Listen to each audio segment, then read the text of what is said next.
प्रेक्षकांनो, मालिकेचा आजचा सुरुवातीचा भाग तुम्हाला थोडासा बोरिंग वाटेल, पण खरंच खूप छान आहे बरं का.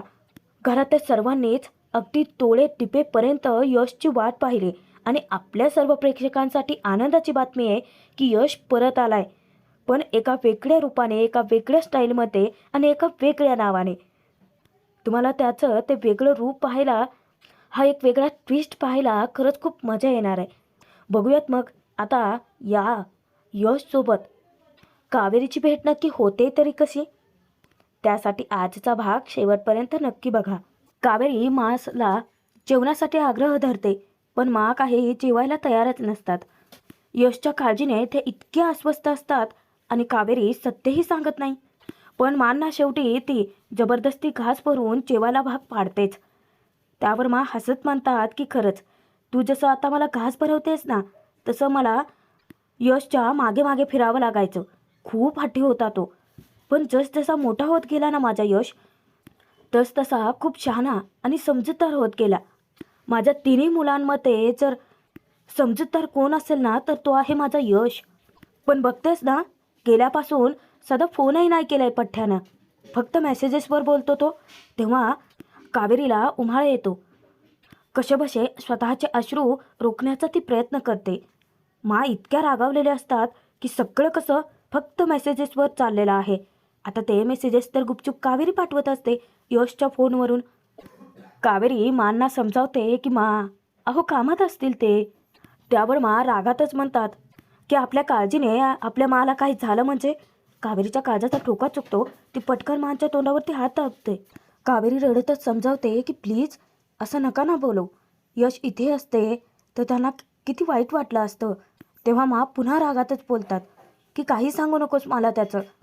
तेव्हा कावेरी इतकी कळाकळा रडायला लागते, तिला हुंदका मायनासा होतो. तसंच ती मांना सांगते की यशना कायम तुम्हाला आनंदात बघायचं आहे. मांना कळत नसतं की कावेरी इतकी का रडते. अचानकच तिला कहीवरून येतं. कावेरी माला विचारते, मा कावेरीला समजावते की मला कळतंय तुला सुद्धा यशची काळजी वाटते, यशची आठवण येते ना. त्यावर कावेरी फक्त मान हलवते. मा म्हणतात, हा मुलगा इतका विचित्र वागतोय ना यावेळी. अरे अगं माझं मेलीचं जाऊ दे, पण निदान तुला तरी फोन करायचा होता ना त्याने. जाऊ देत, तो तिकडे बसलाय मजा करत आणि आपण उगाच इकडे त्याची काळजी करत बसतोय. अगं कावेरी, अशा वेळी ना बायकोने त्याला चांगलं छापायला पाहिजे. मा कावेरीला सल्ला देतात. इतक्यातच विद्या तिथे येते. खरं तर ती मांना जेवणासाठी बोलवायलाच आलेली असते, पण नेमकी कावेरीला ती पाहते. कावेरी खूपच रडायला लागते. तेव्हा विद्या काळजीने विचारते की मा, कावेरी वहिनी का रडतायत. तेव्हा मा हसत म्हणतात की अगं यशची आठवण येते तिला. मुद्दामच विद्या तिला चिडवण्याचा प्रयत्न करते. ती म्हणते की मा, अहो यश भाऊजी आहेतच दुष्ट. तेव्हा कावेरी म्हणते की असं म्हणू नका. आता त्या दोघींनाही कळून चुकतं. यशवरती राग असला, त्याची काळजी वाटत असली तरी कावेरी त्याच्यावर किती प्रेम करते. आणि मग विद्या म्हणते की मा, यश भाऊजी आले ना, मी त्यांना चांगलं ओरडणार आहे. कावेरी वहिनी इथे किती काळजी करतायत, साधा फोनही करत नाही आहेत. कावेरीने यश गेल्याची बातमी तर लपवून ठेवलेलीच असते, सत्यही सांगू शकत नाही. जणू काही तिला तोंड दाबून बुक्क्याचा मार मिळतोय की काय अशी तिची अवस्था होते. ती तशीच तिथून उठून निघून जाते. तेव्हा विद्याला वाटतं की कावेरी लाजली असावी, पण सत्य तर काही वेगळंच आहे ना. आता यशच्या मृत्यूच्या 5 दिवसानंतर कावेरी स्तब्ध झालेली असते. सतत तिला यशची आठवण येत राहते. यशसोबत घालवलेला प्रत्येक क्षण तिला आठवत असतो. चिकूला सोबतच ती खाऊही घालत असते. यश चिकूसोबत किती लहान मुलांसारखं वागत होता. त्याच्याशी खेळायचा. तो प्रत्येक क्षण तिच्या नजरेसमोर उभा राहतो. इतक्यातच मा येतात. मांचा आवाज ऐकताच ती पटकन आपले अश्रू सावरण्याचा प्रयत्न करते. स्वतःला सावरते आणि ती सांगते की चिकू मम्मम करतोय ना. मा चिकूशी थोड्या गप्पा मारतात. मा चिकूला नकळतपणे, म्हणजेच त्या बोलत असतात की आता कोणाचे बाबा येणार आहेत, चिकूचे बाबा येणार आहेत ना, लवकर येणार आहेत ना. त्यावर कावेरी इकडे पुन्हा रडायला लागते. तिला अश्रू अनावर होतात, कारण तिला यशच्या मृत्यूचा शेवटचा तो क्षण आठवतो. मनातच समाधान व्यक्त करत असतात की झालं, आता 15 दिवस असेही जातील, मग लवकरच यश परत येईल आणि या तिघांचं कुटुंब पूर्ण सुद्धा होईल. मा कावेरीला सांगतात की तू चिकूला झोपव आणि मग स्वयंपाकघरात या, माझं महत्त्वाचं काम आहे तुझ्याकडे. तेव्हा मा तर निघून जातात. पण कावेरीला काही गोष्टी सहनही होत नसतात आणि सांगता येत नसतात. ती तिथेच चिकूच्या पायाशी डोकं टेकवते आणि पुन्हा खूप रडायला लागते. यशच्या मृत्यूच्या 8 दिवसानंतर कावेरी इकडे तिकडे फेऱ्या मारत असते. खरं तर ती मोहितची वाट पाहत असते. मोहित येतो. येता क्षणी कावेरी नुसता त्याच्यावरती प्रश्नांचा भडीमार करते. तेव्हा मोहित तिला सांगतो की हे बघ कावेरी, आम्ही ते सगळं स्पॉटवरचं पुरावे सगळे आमच्या ताब्यात घेतले होते. त्यात प्रत्येकाची कसून चौकशी केली आहे आणि त्यात आम्हाला हेच आढळून आलं आहे की यशच्या मृत्यूला बाकी कोणीही जबाबदार नाही आहे. जेव्हा कावेरीला कळतं की यशचा मृत्यू झालाय, त्याच्यामध्ये घातपात केलेला नाही आहे, तेव्हा ती पुरते हादरून जाते. मोहित तिला सांगतो की त्याच्या गाडीचे ब्रेक्स फेल झाले होते आणि त्यात यशने सीटबेल्टसुद्धा लावलेलं नव्हतं. त्यामुळे तो बाहेर फेकला गेला आणि त्याच्या डोक्याला मार लागला. आता ही कहाणी तर त्याने सांगितली, पण खरी कहाणी तर आपल्याला माहिती आहे ना प्रेक्षकांनो, यशच्या आईमुळेच त्याचा मृत्यू झालाय. तेव्हा कावेरी विचारते की घातपात नाहीये, ब्रेक्स फेल झाले होते.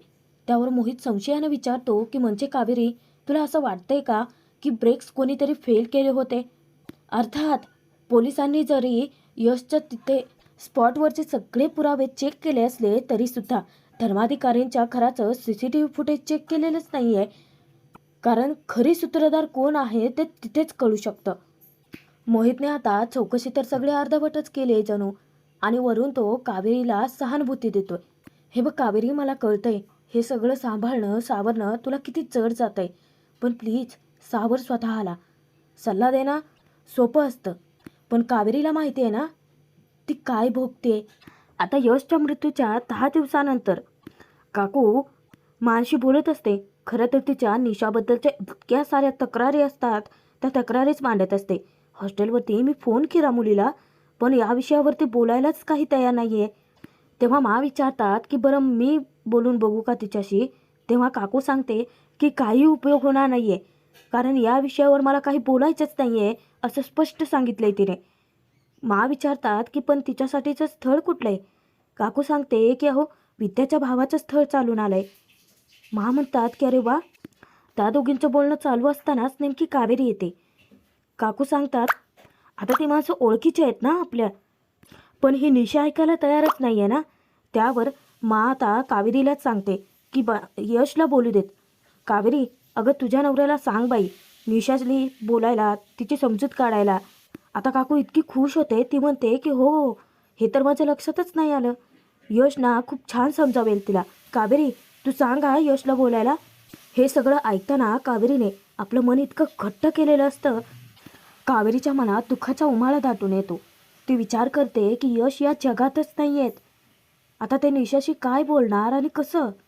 त्यानंतर दुसऱ्या दिवशी कावेरी आणि मा दोघेही बाबांना निसर्ग उपचार केंद्रामध्ये ॲडमिट करून आलेले तर असतातच.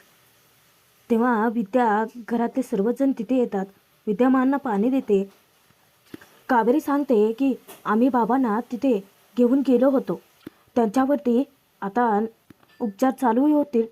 यमुना म्हणते की चला हे एक बरं झाला. तेव्हा विद्यासुद्धा कावेरीचं कौतुक करते की कावेरी वहिनी, खरंच आता ना सगळं चांगलंच होणार आहे. त्यावर काकूही आनंद साजरा करते की खरंच कावेरी कमाल आहे तुझी. नाही म्हणजे भाऊजींना तू त्या ट्रीटमेंटसाठी तयारसुद्धा केलं, तिथे घेऊनसुद्धा गेलीत. आता फक्त भाऊजी लवकर सुखरूप बरे होऊ देत आणि सुखरूप घरी येऊ देत.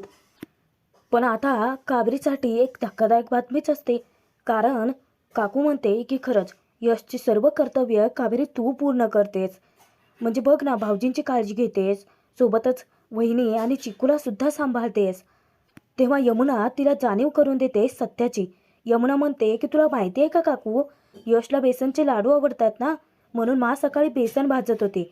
आता काय बाबा, लाडका मुलगा येतोय. तेव्हा मा म्हणते की यमुना असं काही नाही आहे. यमुना मुद्दामच म्हणते की आमच्यासाठी नाही बाबा केलं कोणी असं. त्यावर मा तिला दटावतात की यमुना, आईला सगळी मुलं सारखीच असतात. मा यमुनाला विचारतात की पण तुझ्या बाळणपणाच्या वेळी किलो किलोनं डिंकाचे लाडू कोणी बनवले होते? त्यावर आता ती लाजते. मा कावेरीला म्हणतात की चल मला ना आता यशचे जितके आवडीचे पदार्थ आहेत ना ते सगळे बनवायचे आहेत. पण कावेरी पूर्णपणे सुन्न झालेली असते. कारण तिच्या मनात एकच भीती दाटून येते की आता ती सत्याला सामोरं जाईल तरी कशी. मा धक्क्याने विचारतात की तुझ्या डोळ्यात पाणी. तेव्हा कावेरी सांगते की काही नाही. मा हसत म्हणतात की समजलं हां मला. अगं पण तुझ्यासारखीच मी सुद्धा खूप वाट बघते माझ्या लेकाची. सर्वजण तेथून निघून चरी जातात. पण कावेरी इतक्या मोठ्या संकटात सापडलेली असते.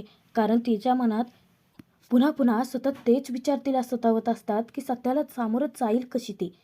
थोड्या वेळाने मा कॅलेंडरपाशी जातात आणि शेवटच्या दिवसाची खूण त्या कॅलेंडरवरती करतात. कावेरीला विचारतात की उद्या यशचं विमान येणार आहे कधी.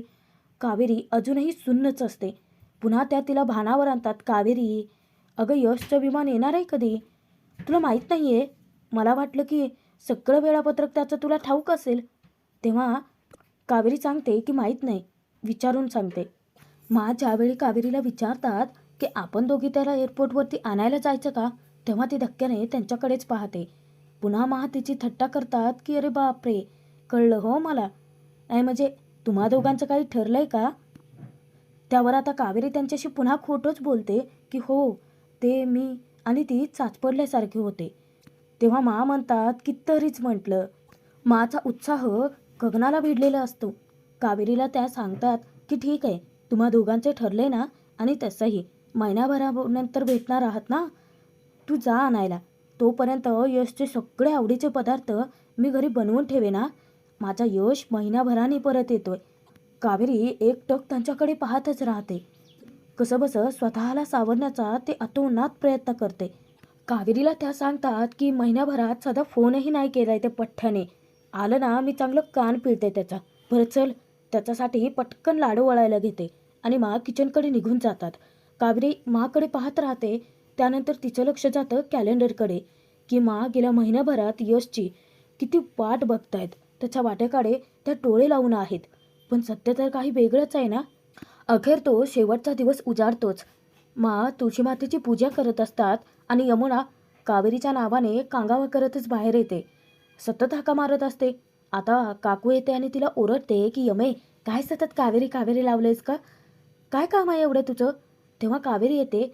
कावेरी येताच यमुना म्हणते की अगं यश माझ्यासाठी लिपस्टिकचे शेड्स घेऊन येणार होता ना, मग त्याला सांगतेस का माझ्यासाठी अजून 2 परफ्यूम आणि लिपस्टिकचे शेड्स घेऊन यायला.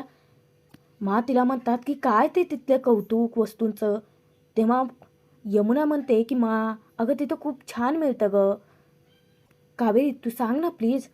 कावेरी अजूनही त्याच ट्रॉमामध्ये असते की सत्य सांगायचं आहे कसं आता. काकू यमुनाला विचारते की म्हणजे आता काय तू फ्लाईटमध्ये तो बसेपर्यंत त्याला शॉपिंगच करायला लावणार आहेस की काय. यमुना म्हणते की काकू, अगं फ्लाईटला खूप वेळ आहे ना, तो आणू शकेल. कावेरी अजूनही भानावर नसतेच. तेव्हा तिला यमुना भानावर घेऊन येते. ती विचारते की अगं बघ, ही शेड आणायची आहे लिपस्टिकची. कावेरी तिला फोटो दाखवते की यमुनाताई, यशने ही शेड सिलेक्ट केली. आता यमुना इतकी आनंदित होते. ती सांगते की वाव, यश ना खरंच खूप ग्रेट आहे. नाही म्हणजे भाऊ असावा ना तर खरंच यशसारखा. कावेरी अचानक तेथून निघूनच जाते. यमुना आता वैतागत विचारते की अशी काय. तेव्हा मा समजावतात की यमुना, अगं असेल काहीतरी महत्त्वाचं काम, आणि तसंही यशला आणायला ती स्वतः जाणार आहे एअरपोर्टवरती. पण कावेरी इकडून रस्त्याने एकटीच चालत निघालेली असते. तेही दबक्या पावलाने. तिचे प्रत्येक पाऊल इतकं जड झालेलं असतं आणि मनात दुःख उफाळून येतं.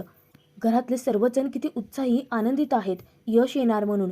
पण यश परत कधीच येणार नाही ही गोष्ट त्यांना कशी सांगू. कावेरीच्या मनामध्ये नुसतं प्रश्नांचं काहूर माजलेलं असतं. यमुनाचं, काकूचं, मांचं सगळ्यांचं बोलणं तिला आठवत असतं. यशसोबतचा शेवटचा क्षणही तिला आठवत असतो. यशने तिला शब्द दिला होता, यश कुठेही गेला तरी त्याचं मन त्याच्या कावेरीपाशीच असेल. आणि तो शेवटचा क्षणसुद्धा यशच्या भेटीचा, जेव्हा तिला कळलं की यश या जगातच राहिलेला नाही आहे. कावेरी मनातच विचार करते की घरी सर्वजण किती खुश आहेत यश येणार म्हणून. पण मी घरच्यांना खरं कसं सांगू, आणि खरं कळलं तर मांची काय अवस्था होईल. ती रस्त्यावरच तिथेच खळाखळा रडायला सुद्धा लागते. स्वतःला सावरण्याचा, धीर देण्याचा तिचा एक प्रयत्न असतो. आजचा भाग संपतोय. पुढील भागात आपण बघूयात प्रेक्षकांनो, आपल्या सर्वांसाठीच एक छानसा ट्विस्ट आहे. कारण यश खरोखरच कावेरीच्या समोर आलाय. कावेरी स्वतःला प्रश्न विचारत असते की यश, कुठे आहात तुम्ही? का मला सोडून गेलात? तेव्हाच नेमकं एका वेगळ्या रूपामध्ये, एका वेगळ्या नावाने यश तिच्या समोर ठाकतो. कारण तो गुंडांची धुलाई करत असतो. तेव्हाच कावेरी नेमकी तिथे पोहोचते. यश कावेरीला जेव्हा आपल्या समोर खेचतो, त्याला पाहताच कावेरी विचारते की कोण आहेस तू? तो सांगतो की तुझाच युग, म्हणजे यशची पुन्हा एंट्री झाली आहे मालिकेमध्ये, पण एका वेगळ्या रूपात. हा ट्विस्ट आता नक्की घडतोय तरी कसा, पाहणं मनोरंजकच ठरेल.